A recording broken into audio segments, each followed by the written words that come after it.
Congress party వ్యవస్థాపక దినోత్సవం జరుగుతోంది. ఆ లైవ్ చూద్దాం.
अब सावधान की स्थिति में हम लोग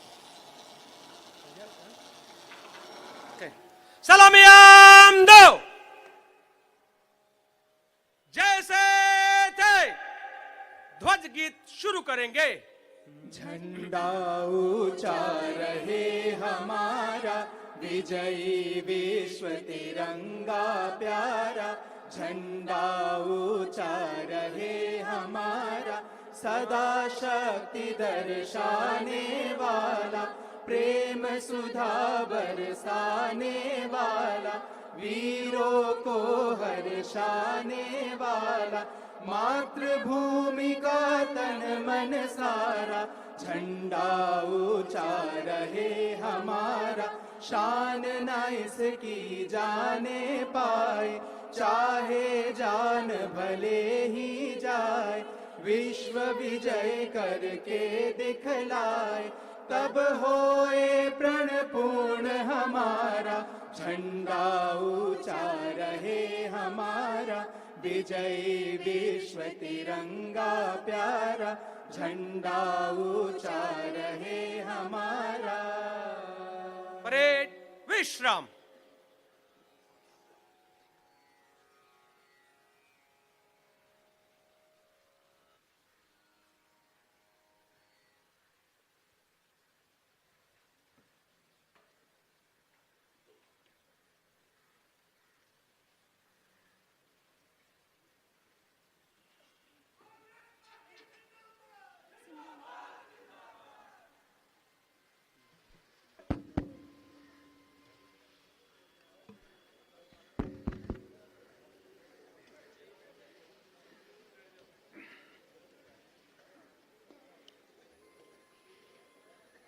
देश के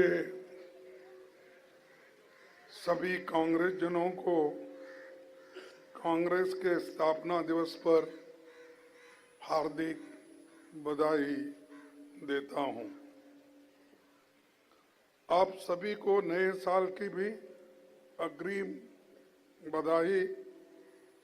28 दिसंबर 1885 को मुंबई में कांग्रेस की स्थापना हुई थी। तब से 62 सालों तक करोड़ों कांग्रेसजनों ने अंग्रेजों से संघर्ष किया, त्याग किया, बलिदान दिया और जेलों में मुश्किल यातनाएं सही। तब कहीं देश को आजादी मिली। मैं आज कांग्रेस के सभी निर्माताओं और स्वाधीनता सेनानियों को श्रद्धांजलि देता हूं। संविधान और मजबूत लोकतंत्र की स्थापना करने वाले नायकों को नमन करते हुए कहना चाहता हूं कि उनके सपनों के भारत के लिए कांग्रेस हर संभव प्रयास जारी रखेगी। साथियों, ये कांग्रेस का सौभाग्य रहा कि देश की सभी प्रमुख हस्तियां कांग्रेस से जुड़ी रही है। राष्ट्रपिता महात्मा गांधी जी के नेतृत्व में कांग्रेस के झंडे तले किसानों, मजदूरों, महिलाओं और गरीब तबकों के लोग जुड़े हुए थे और लड़ते रहे। आजादी के पहले ही कांग्रेस ने मौलिक अधिकार का जो स्वरूप 1931 में बनाया था वो हमारे संविधान का हिस्सा बना, लेकिन आज संविधान और लोकतंत्र दोनों खतरे में हैं। देश के सर्वोच्च मूल्यों जैसे एकता, अखंडता, धर्मनिरपेक्षता और सामाजिक न्याय की रक्षा के लिए महात्मा गांधी जी, श्रीमती इंदिरा गांधी जी, राजीव गांधी ने शहादत दी। साथियों, 2025 में 25 का वर्ष महात्मा गांधी के कांग्रेस अध्यक्ष बनने की ये शताब्दी है और सौभाग्य से वो बेलगाम में अध्यक्ष चुने गए कर्नाटक राज्य से। संविधान को स्वीकार किए जाने के ये 75वां वर्ष है। वंदे मातरम का 150वीं जयंती है और 2026 का वर्ष दादा भाई नौरोजी का 200वीं जयंती है। सरोजिनी नायडू के कांग्रेस अध्यक्ष बनने का शताब्दी वर्ष है। झंडा ऊंचा रहे हमारा गीत की भी शताब्दी है। ये गीत दिसंबर 1925 में कानपुर कांग्रेस अधिवेशन में पहली बार गाया गया था। साथियों, 1947 में भारत की आज़ादी के आसपास दुनिया के कई देश आज़ाद हुए। कुछ देश विफल रहे तो कहीं तानाशाही छा गई। केवल भारत ऐसा है जहां लोकतंत्र जीवित है। कांग्रेस के महान नेताओं के कारण भारत दुनिया का सबसे बड़ा लोकतंत्र बना। हमारे नायकों ने विजन के कारण भारत खेती बाड़ी, अंतरिक्ष, परमाणु और कई रणनीतिक क्षेत्रों में दुनिया में सम्मान के साथ खड़ा हुआ। कांग्रेस की लंबी सत्ता के दौरान देश की तस्वीर बदलने वाले ऐतिहासिक काम हुए। हरित क्रांति, श्वेत क्रांति से लेकर संचार और सूचना क्रांति, ऑटोमोबाइल क्रांति आई, आर्थिक उदारीकरण का दौर आया। चाहे शिक्षा की बात हो, आईटी सर्विस हो या दूसरे क्षेत्र में दुनिया में भारत ने एक छाप छोड़ी है। ये सब कांग्रेस की बड़ी उपलब्धियां हैं और इसीलिए आज देश इस स्थिति में आने के लिए एक उपलब्धि कर दी है। मैं ये याद दिलाना चाहूँगा कि सोनिया गांधी जी के अध्यक्ष काल में यूपीए सरकार में नागरिकों के अधिकारों की रक्षा का दायरा और बढ़ा। डॉक्टर मनमोहन सिंह के प्रधानमंत्री काल में हक हकूक आधारित अप्रोच के तहत कानून बने। RTI, RTE, food security, MNREGA, forest rights और भूमि अधिग्रहण जैसे ऐतिहासिक कानून बने, जिसको दुनिया ने तारीफ की। कांग्रेस की सोच हमेशा समाज को आगे ले जाने की रही है। आज़ादी के आंदोलन में महात्मा गांधी जी ने कांग्रेस को सामाजिक सुधार, छुआछूत के विरोध, आर्थिक स्वावलंबन, बराबरी के अधिकार, सांप्रदायिकता के विरोध जैसे मसलों के लिए तैयार किया। कांग्रेस को रचनात्मक कामों से जोड़ा।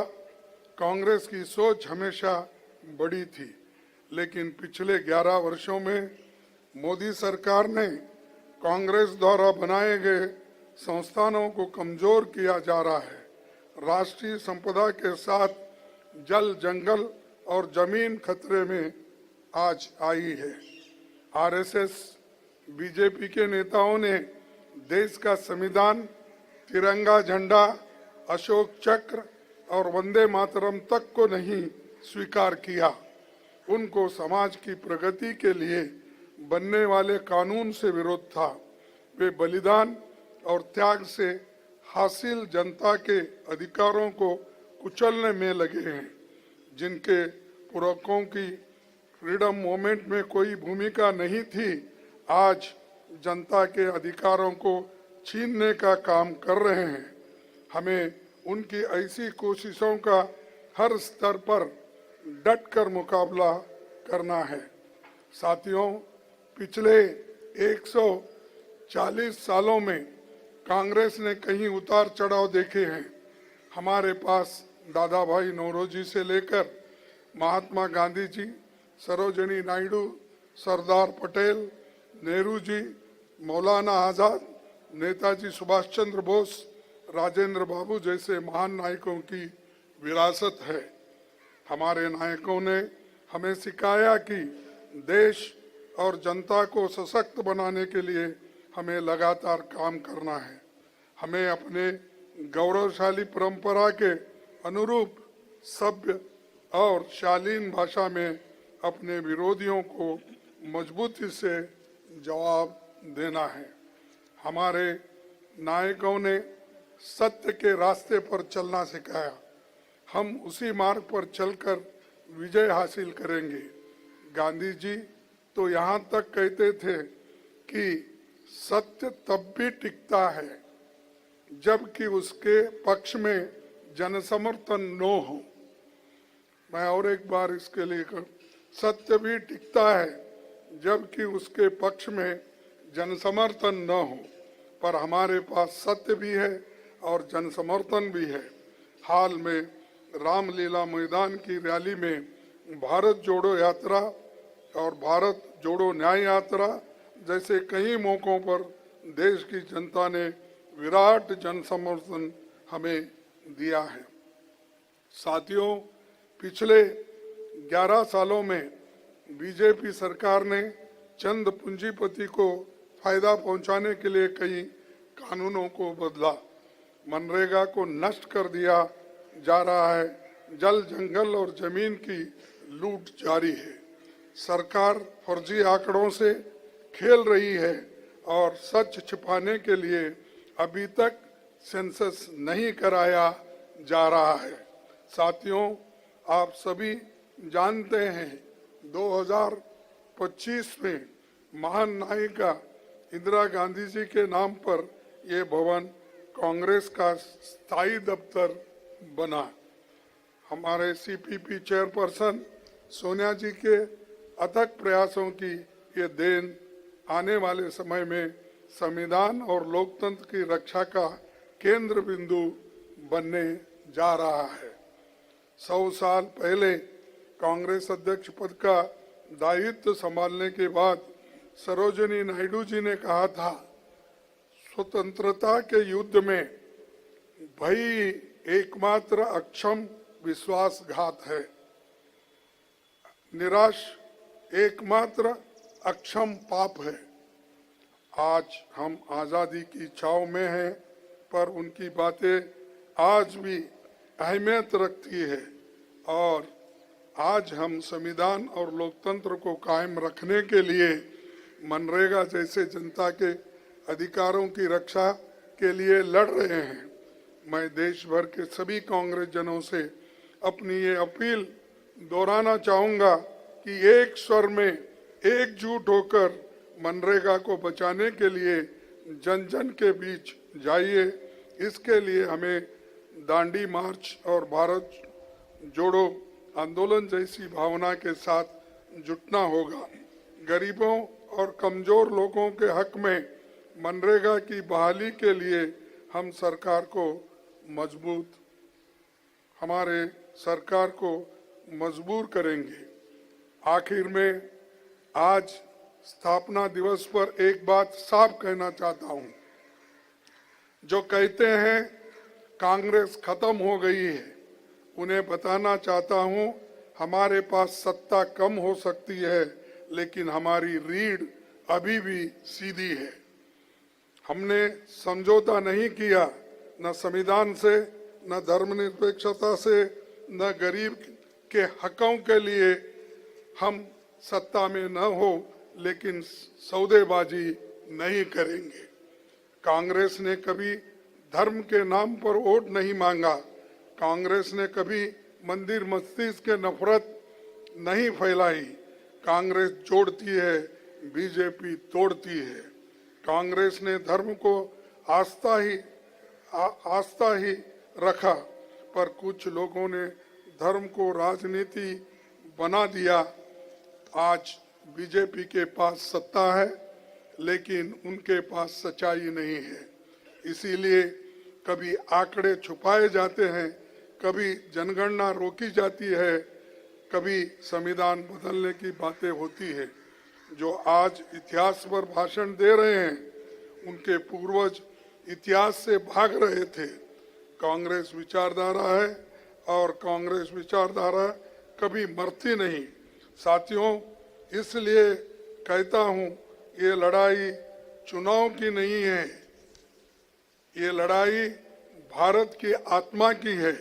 और कांग्रेस ये लड़ाई इसलिए लड़ रही है क्योंकि अगर कांग्रेस नहीं लड़ेगी तो संविधान कौन बचाएगा, ये लोकतंत्र कौन बचाएगा। यही कहकर मैं अपने बात को समाप्त करता हूं। जय हिंद, जय कांग्रेस, जय संविधान।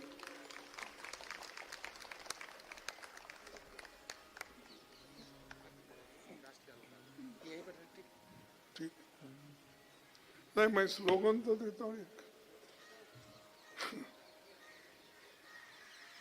जय हिंद, जय हिंद, जय हिंद, जय कांग्रेस, जय कांग्रेस, जय कांग्रेस। धन्यवाद।